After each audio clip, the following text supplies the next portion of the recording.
Mickaël, fais pas la tête, hein. C'est bon, c'est vendredi. Hein. Mets du son là.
Bonsoir à toutes et à tous. Pour la fin de la semaine, on est, je ne sais pas si je dois dire qu'on est heureux ou si on est encore plus heureux de vous retrouver avec, vous l'avez vu, un pré-générique, je ne sais pas comment le qualifier, Félix, bonsoir. Ça s'appelle un lip dub. Oui, Bonsoir Sylvain. Mais je voulais dire le qualifier par rapport au style. C'est un pré-générique de jeunes, Ouais, de jeunes. On enthousiaste. Je sais pas si on prend pas un petit coup de vieux là quand on voit ça, non? Non, ça nous rajeunit. Ça vous rajeunit? rajeunir. Oui. Bon, d'accord. Alors, celui qui se sent rajeunir à mes côtés, c'est Frédéric Sanchez, que vous reconnaissez, le président de la Créa, et puis à côté de lui, Franck Margueron, dont on va parler avec des sujets qui sont passionnants, Félix, entre autres, et le sommaire que vous nous rappelez. Oui, donc on parlera bijoux haut de gamme, on parlera des réseaux de transport pendant les fêtes de Noël avec Monsieur Sanchez, on parlera de sport, on parlera d'expo photo, un programme très très riche, on parlera foot féminin, on parlera du marché de Noël, et on commence avec Guillaume Garret. Avec Guillaume Garret, qui est, vous le savez, vous le voyez régulièrement si vous suivez la quotidienne, qui se promène avec son micro HF et sa liaison qui l'est également. Et là, il se trouve au Club de la Presse de Rouen, puisqu'il y a un événement relatif au soutien des otages en Syrie. Tout à fait. Hein, voilà, donc tout de suite, on retrouve Guillaume Garret.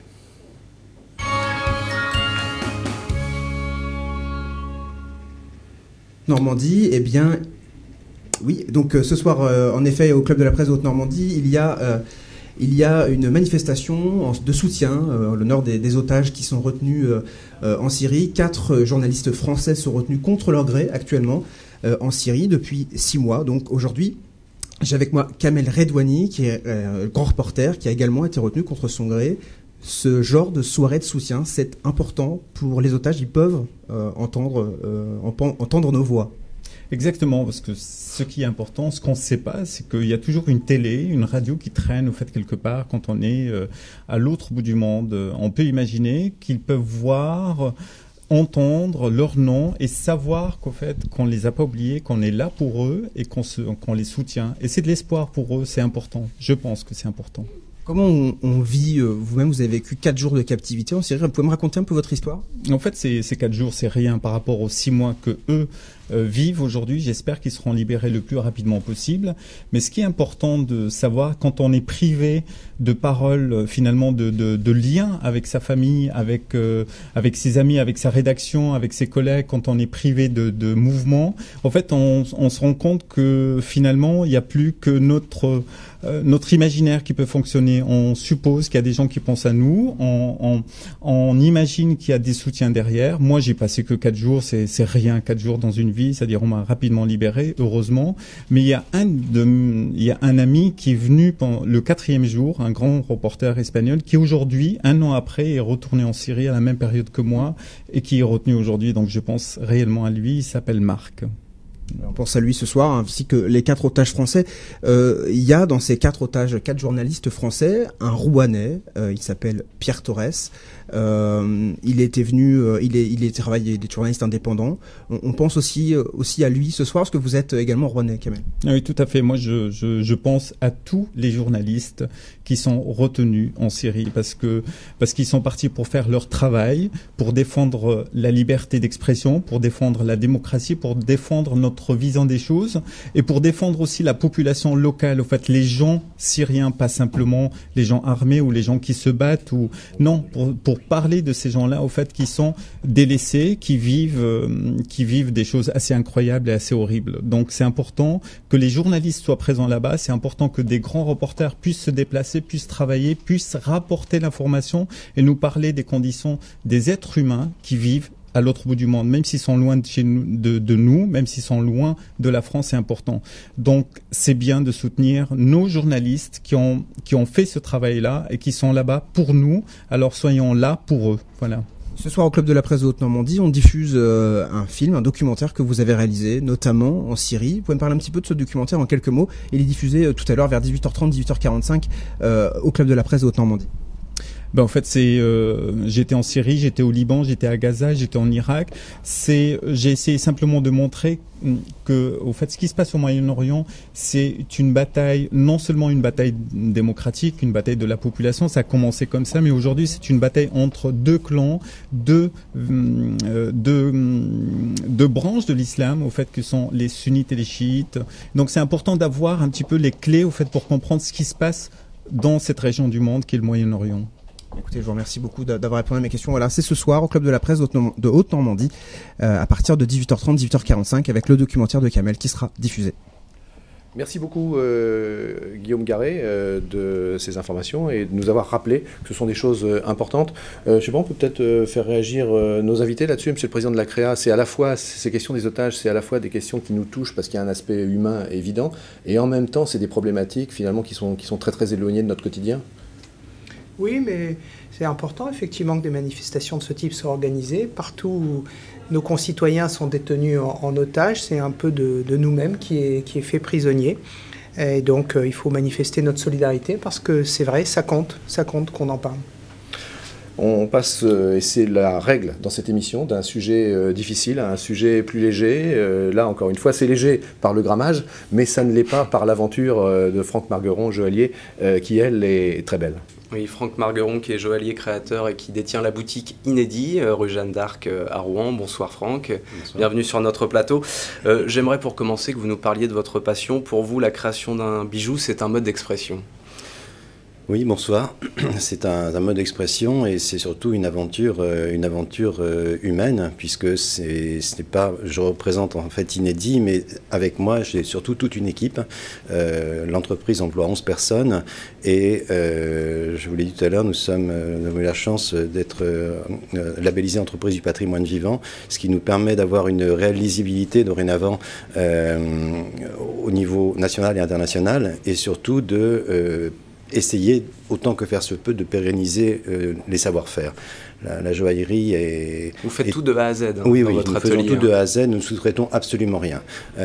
Tout est fait chez nous, il n'y a pas de délocalisation chez nous, il n'y a rien du tout. Il y a une délocalisation inversée, on en parlera après, c'est-à-dire voilà. que vous avez ouvert une boutique oui. en Chine, mais tout est produit à Rouen. Alors, nous n'avons pas ouvert directement une boutique en Chine, nous sommes présents en Chine, nous sommes présents au Japon, mais via des agents. Ce n'est pas nous directement, parce que c'est assez compliqué et nous n'avons pas la structure pour cela. Non, nous sommes présents, le siège social est à Rouen, nous avons un point de vente en effet rue Jeanne d'Arc, et nous avons également ouvert il y a 6 ans maintenant un deuxième point de vente à Paris, dans le quartier de Saint-Germain-des-Prés. Voilà. Rappelez-nous les corps de métier nécessaires pour créer ces bijoux. Alors pour créer un bijou, vous avez d'abord la partie, disons, bijouterie, c'est-à-dire travail de l'or, donc c'est ce qu'on appelle les joailliers. Et ensuite, vous avez une deuxième phase qui est le sertisseur, qui est la personne qui va se charger de faire tenir les pierres, on va dire, sur la pièce. Et là, j'ai amené avec moi notamment 2 pièces qui ont été réalisées. C'était un petit peu un challenge qu'on a réalisé en fait en 4 jours, à l'occasion premièrement du salon Révélation, qui était la première biennale des métiers d'art qui s'est déroulée au Grand Palais. Et l'idée a été de réaliser une bague qui soit conçue sur exactement le concept architectural du Grand Palais, c'est-à-dire sans aucun point de soudure, ce qui est en termes de joaillerie ou de bijouterie. Une vraie performance. Oui, oui. Et donc là, c'est une pièce unique. Et là-dessus, ça nous a donné l'idée d'être présent sur un autre salon qui était le salon du patrimoine culturel qui avait lieu au Carrousel du Louvre il n'y a pas très longtemps, où là, on a réalisé en fait une deuxième pièce qui est ici, qui représente un pendentif Et la particularité, c'est comme cette année, le thème du salon, c'était patrimoine et territoire. En même temps, 400e anniversaire du jardinier Le Nôtre. L'idée a été de réaliser une pièce qui représente en partie un jardin à la française, mais également un côté un peu plus anarchique avec le côté jardin un peu à l'anglaise, pour un petit coup d'œil, voilà.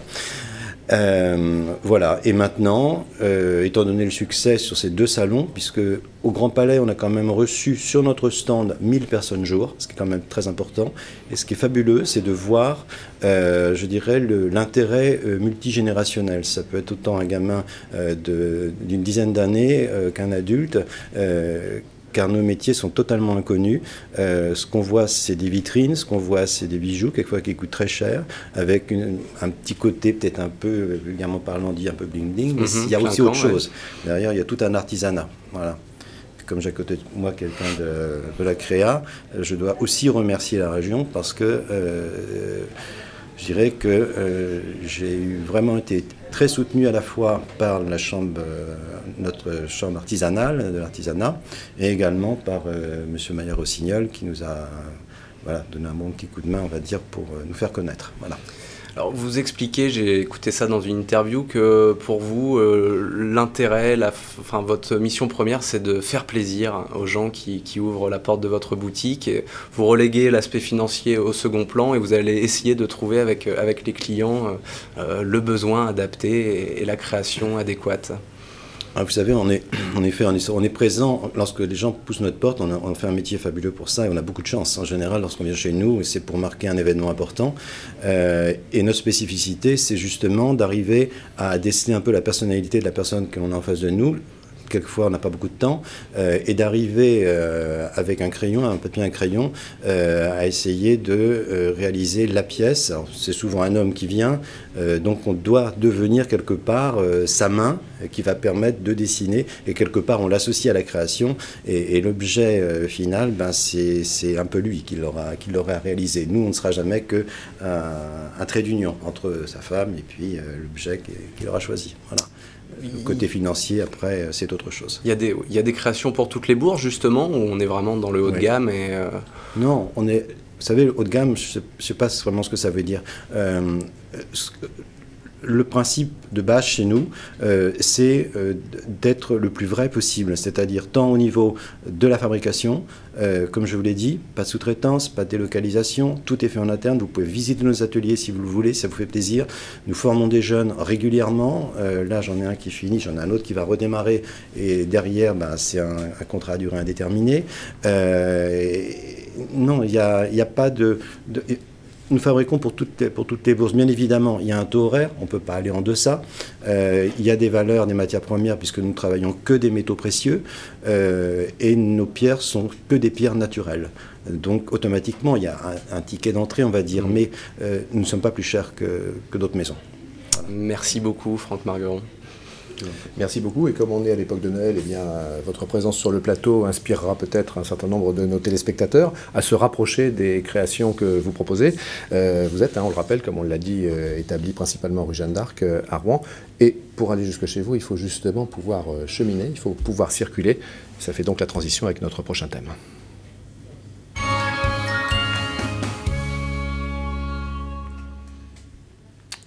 Félix, vous êtes tenté par... on a l'honneur de recevoir le président de la Créa pour avoir toutes les infos pratiques sur les réseaux de transport en commun pendant les fêtes de Noël. Bonsoir, Monsieur Sanchez. Expliquez-nous ce que la Créa, la TCAR ont mis en place justement pour ces fêtes, pour faciliter les transports. Pour tous les détails pratiques, il faut se brancher sur Internet, Créa Astuce, le réseau Astuce, et toutes les informations. On a même une application mobile tout à fait efficace. En fonction de l'endroit où on veut aller, on construit son itinéraire. Non, nous, ce qu'on souhaite, c'est que la fête soit belle pour tout le monde, pour tous les commerçants de l'hypercentre de Rouen. C'est un moment important, évidemment, pour eux. Et c'est un moment important pour tout le monde, parce que pour que la fête soit belle, il faut évidemment faire quelques achats et pourvoir aux cadeaux. Et donc, nous renforçons les transports en commun de façon massive, comme l'an dernier, et même encore plus. Nous souhaitons, au fond, déployer de façon puissante, le samedi et les dimanches, 3 week-ends de suite, donc tous les week-ends de fête de décembre, de façon puissante, Théor, le métro, le bus, pour que la fête justement soit belle. Donc ça concerne les week-ends du 7, 14, 21. Quelques exemples, donc par exemple le week-end, il y aura un métro toutes les 3 minutes et un Théor toutes les 2 minutes. Oui, pour le métro et le Théor, c'est ce qu'on appelle le tapis roulant. C'est-à-dire vraiment, on n'attend pas, on arrive, un métro arrive également, on rentre dedans et on va où on doit aller. Théor, même chose. On est dans un schéma qui va ressembler à celui de l'Armada, qui a été très apprécié en juin. On a vu comment on a pu accompagner une fête magnifique, des centaines de milliers de personnes. Alors évidemment, on ne va pas aller jusqu'à 1h30 du matin ou 2h du matin comme pendant l'Armada, mais là, dans la journée, samedi et dimanche, j'insiste, nous déployons des moyens importants. Des lignes de bus vont voir leur fréquence doublée. J'ajoute d'ailleurs qu'on fait un effort aussi pour Elbeuf, avec la ligne F le samedi et la ligne D2 le dimanche qui est renforcée. Et on espère effectivement pouvoir accueillir ceux qui le souhaitent, ceux qui ont évidemment des transports en commun efficaces en proximité, pouvoir accueillir des dizaines de milliers de personnes. C'est très important parce que si effectivement nous avons dans les transports en commun 50, 60, 80 000 personnes, ce sera vraisemblablement cela que nous aurons, eh bien c'est autant d'autres personnes venant de plus loin qui pourront accéder en voiture et se garer dans les 14 000 places disponibles dans le centre de Rouen. Les parkings relais, hein, justement, faut en parler. Les parkings relais, si on a du temps devant soi, installons-nous dans les parkings relais. Il y a 3000 places de parking relais gratuits pour ceux qui prennent les transports en commun, hein, j'insiste, gratuits. Après, je sais pas, par exemple au Zénith, en 25 minutes, on est à l'hôtel de ville de Rouen, donc c'est très rapide grâce à la ligne 7. Donc utilisez les parkings relais. Et si vraiment, vraiment, vous voulez pénétrer dans le cœur de la ville avec votre voiture, parce que les paquets vont être trop lourds, là, de toute façon, il y a le dispositif de stationnement. Des commerçants offrent des tickets pour certains d'entre eux, et il y a de toute façon 14 000 places de stationnement. C'est tout ça qui fera le succès des fêtes. Des transports en commun efficaces, renforcés, des parkings relais pour ceux qui vraiment considèrent, parce qu'ils en ont l'habitude, que c'est bien de prendre le transport en commun, et puis d'autres qui utiliseront le stationnement, bien sûr. Est-ce qu'on peut parler d'un autre sujet, mais toujours dans les transports, pendant que vous êtes là, où en est-on du contournement Est qui a prévu de relier à terme la 28 et la 13 ? Est-ce qu'il y a des avancées sur ce dossier ? Alors, où en est-on ? On en est dans l'impatience de cette infrastructure qui doit le plus vite possible être construite. Et nous sommes dans un moment important puisque, au fond, l'ultime étape de concertation sera organisée au mois de juin prochain. Voilà. Un certain nombre de maires, un certain nombre d'associations ont souhaité qu'il y ait une dernière étape de concertation. Elle va avoir lieu. Tout le monde va pouvoir faire une dernière fois le point. L'État va présenter les raisons de son choix, puisqu'un tracé a été défini par l'État. L'État va les présenter, ses raisons, une dernière fois au public. Et à l'issue de toute cette concertation, moi, ce que j'attends, c'est évidemment que cet automne, le ministre des Transports nous dise enfin, voilà le tracé et voilà l'agenda qui nous conduira à la réalisation du contournement Est. Il y a trop de voitures qui, tous les jours, traversent les ponts de Rouen et trop de camions qui traversent les ponts de Rouen. C'est près de 200 000 traversées de Seine quotidiennement. C'est beaucoup trop. Surtout pour les poids lourds, surtout pour le trafic de transit. Et donc, il faut absolument un contournement de l'agglomération. Merci beaucoup. Merci à vous. Merci beaucoup, messieurs. Merci Franck Margueron, bijoutier, créateur, joaillier. Et puis, monsieur le président de la Créa, vous revenez aussi, quand vous voulez, pour nous donner des infos importantes sur la Créa. Vous êtes bien sûr le bienvenu ici. On poursuit avec les infos qui vont vous être présentées par Félix Bollez, l'actu du jour, juste après quelques pages de publicité.